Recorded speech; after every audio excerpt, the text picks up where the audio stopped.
Can God meet your needs no matter what, even if we're in the last days?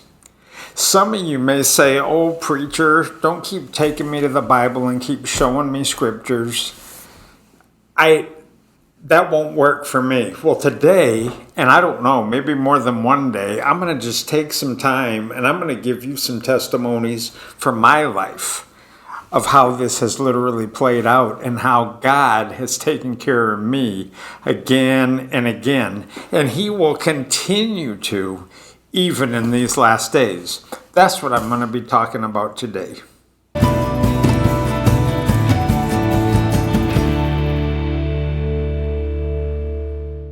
This is John Dowler of Prayer Builders in Winona, Minnesota. And basically, yesterday I had talked about how Jesus basically, He had a lesson of faith. One of His assignments. Now, Jesus, you got to remember this. Jesus said that I don't do anything except what I see the Father doing. And He said, I don't say anything unless I hear the Father saying it. I'm just totally hooked up with Him.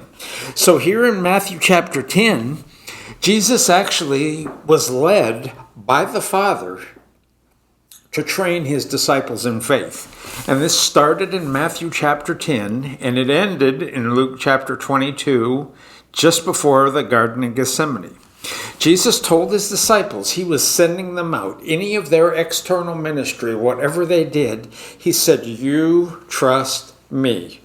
So what I'm going to do, I just want to tell you stories. I'm going to actually tell you stories about my life. But He told them when they went out. He said in Matthew chapter 10, when He sent them out to go preach the gospel of the kingdom, and it says, as you go, it says in verse 7, as you go preach, saying the kingdom of heaven's at hand, heal the sick, cleanse the leper, raise the dead, cast out devils, freely you've received, freely give. Provide neither gold, nor silver, nor brass for your purses, nor scrip for your journey, neither 2 coats, nor shoes, nor staves, for the workman is worthy of his hire. He said, take nothing. He said, do not take anything to meet your own needs when you're doing this. And then He said this line. He said, don't take anything when you go out. Basically, God's going to take care of you. And He said this line right here. He said, the workman is worthy of his hire. It's right at the end of verse 10. He said, don't take a backpack of food, don't take 2 coats, nor shoes, nor staves. He said, the workman is worthy of his hire. That means that if we are doing what God wants us to do, God's going to 100% take care of us, and we can count on it. We can 100% count on it. You know, I'm a student. I'm a chaplain for a huge Christian Leaders College, Christian Leaders Institute. I am a student chaplain for the body, and I deal with thousands of students in a month. And we have got a student body that's just growing and growing by leaps and bounds every day. And all of our classes you can take 100% for free. But then if you want to get degrees, ordinations, or such, you have to pay fees for the administrative costs of any of those things. But then there will be times, and there are scholarships available, but there's some people that all they're saying is, I can't do this. If somebody doesn't help me, I can't do this. I can't do this. I can't do this. Well, for me, being in the ministry, doing what I've done for the last 40 years, that's real out of the ordinary for me. It's not something I'm accustomed to. Because my wife and I, whenever we have any need, we do not ask anybody for anything. It doesn't matter what we're needing and how bad we need it. We do not ask anybody except God.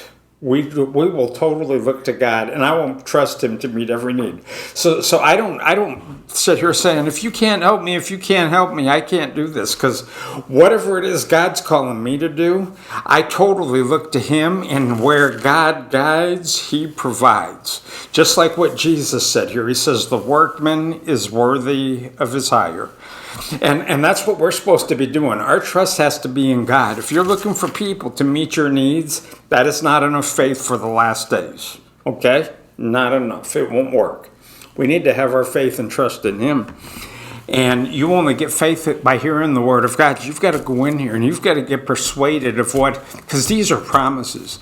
You got to get persuaded of this. But what I wanted to bring up, I'm going to just go ahead. I'm winding the clock back, way back to the beginning of my ministry, and I'm just going to tell you some stories. Okay, so I had went to Bible college way back in 1985. I was in Bible college in the 85, 86. And then what happened was after I went to Bible college, back at that time, I went to Jimmy Swaggart Bible College. And that was totally supernatural how that had happened. But I'm not going to get into that because I want to bump forward and I want to just deal with supernatural provision. And I had literally went back. God moved me to go back to Maine, and I went back to Maine to start a church in a small coastal town, and it was a town that I did have family in. But God led me to go back to that town, and He led me to start a church. And I'll tell you what, I had family members that ended up being born again because of that ministry, because of what I did in my obedience. But when I went back there, I had no money. I had nothing. I flew in on a plane. I was not married.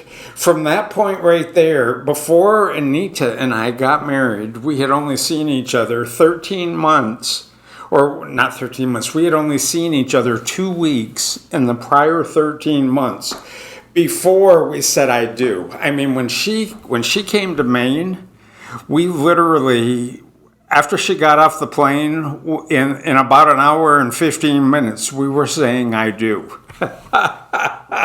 And we hadn't seen each other for the prior 13 months. We had only seen each other 2 weeks. A lot of people couldn't do that. A lot of people would not be sustained like that. But anyway, so I just want to touch, though, when I went to Maine, I had nothing to start a ministry with. And then here's what happened. And I just went forward doing what God wanted me to do. So we went to Maine. And then when I went to Maine, I actually had a friend come there with me at the very beginning. And we used to actually evangelize door to door. He came with me. He had also went to Bible college with me. We both went there. We went there door to door. He ended up leaving before I actually started the church. And we had people open their home to take care of us while we were there. And when I was there, God moved and God moved and God moved. And then God moved on somebody to basically give me a car. I didn't have a car, so God moved on me. God moved to give me a car. And then we had the actual, when we went to start the church, I got to a point, I was seeking God, I was following His plan when God moved me to seek a building out for the church where we could start and open up. Well, we went ahead and did that. I went and I found this place, and I got a hold of a guy. It was actually called the Grange Hall. There was this rental place. Well, it was there. It only cost $75 to have, and I had a little bit of money. But I had went ahead and I had committed to doing this, the Grange Hall. I think it was $75 a month. If you can think of that, now that would seem absolutely ridiculous. But they didn't charge us much.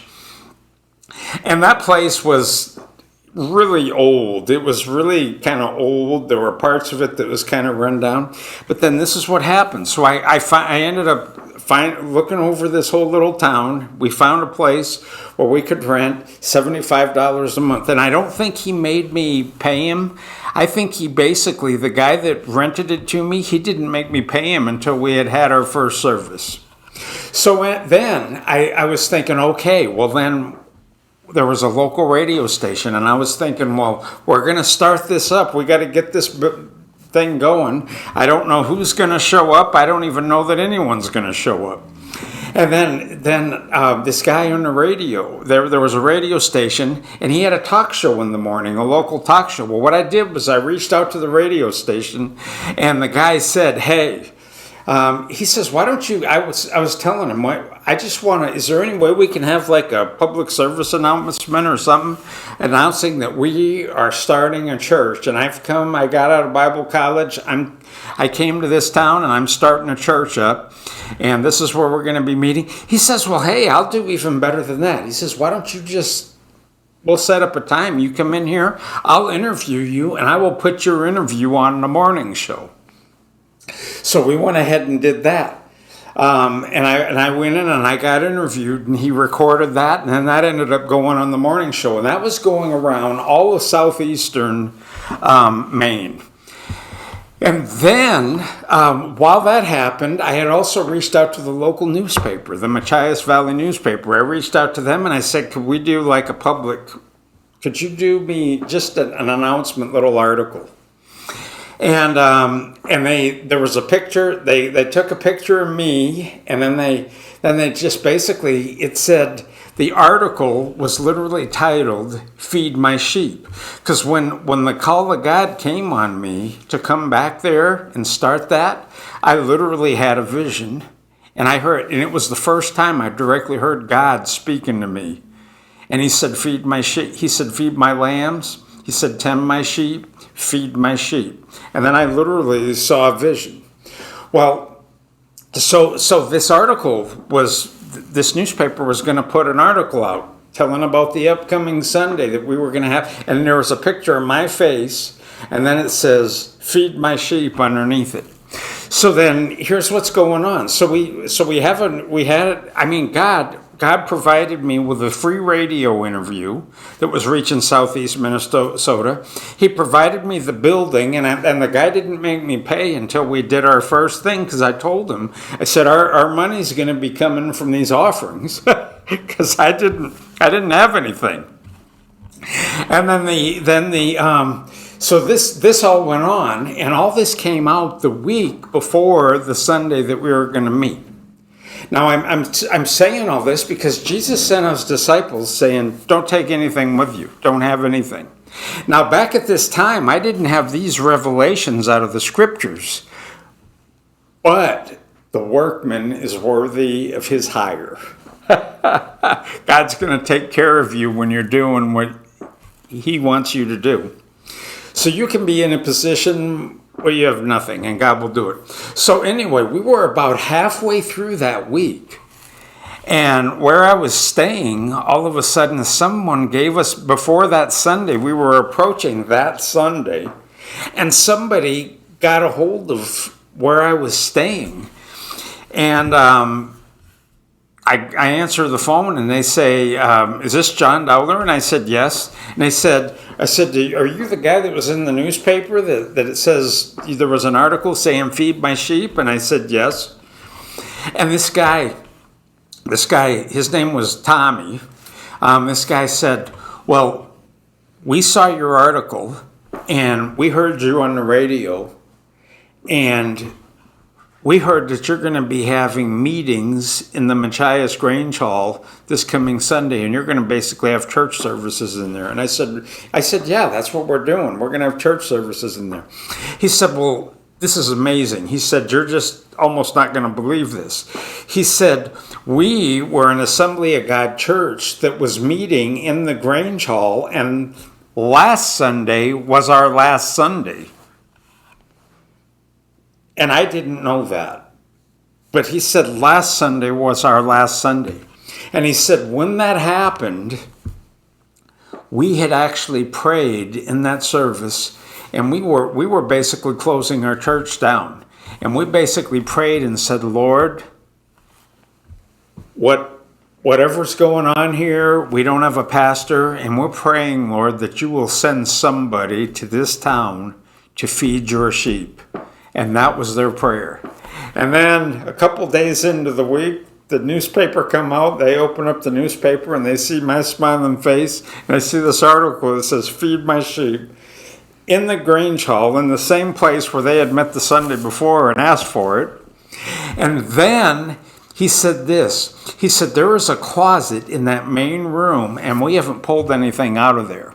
And he says, inside that closet, you will find all the chairs needed, and you will find a podium, and you will find music, songbooks in there, and you'll find a communion set. Basically, you will find in there everything you need to do a church service, and you can go ahead and take all that stuff and use it for your church service. And all of us people who were there the previous Sunday, we're going to be there Sunday morning. And I'll tell you what, I went into that church service, and it was my first church service. And we went ahead and took I went in there and I preached, and we had somebody play the piano for us that week, and we used the songbooks. And when I took that offering, when we took the offering for the church service, we got home. I think there was over $1,000 in that offering that people had come, and I had nothing. Now, that was how I started in the ministry. That was the first place where God used me, and I did this. Now, I've got more stories, and I'm going to continue these. But I'm going to go ahead and stop this right now, and I just want to hone this in on you. I am telling you this right now. I believe that God is summoning a call all over this earth in the body of Christ.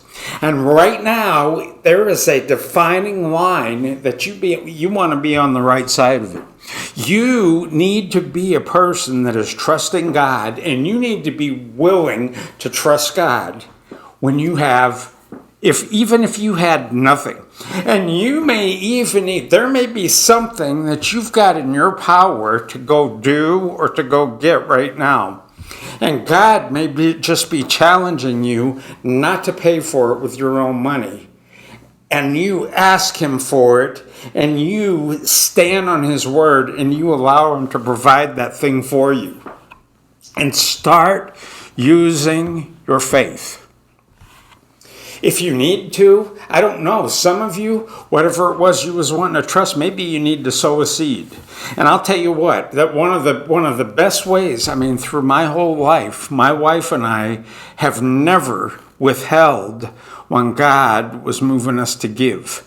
And I just encourage you, if God moves you to give to your church, to another ministry, to people that you know, just to buy someone's gas, to do something. If God moves you to do anything, do not hold back on it. Do not hold back. Do not withhold more than is due. If God's moving you ever to give and to sow, do not hold back. Because back in the book of Proverbs, it says that there's he that withholds, and it tends to poverty.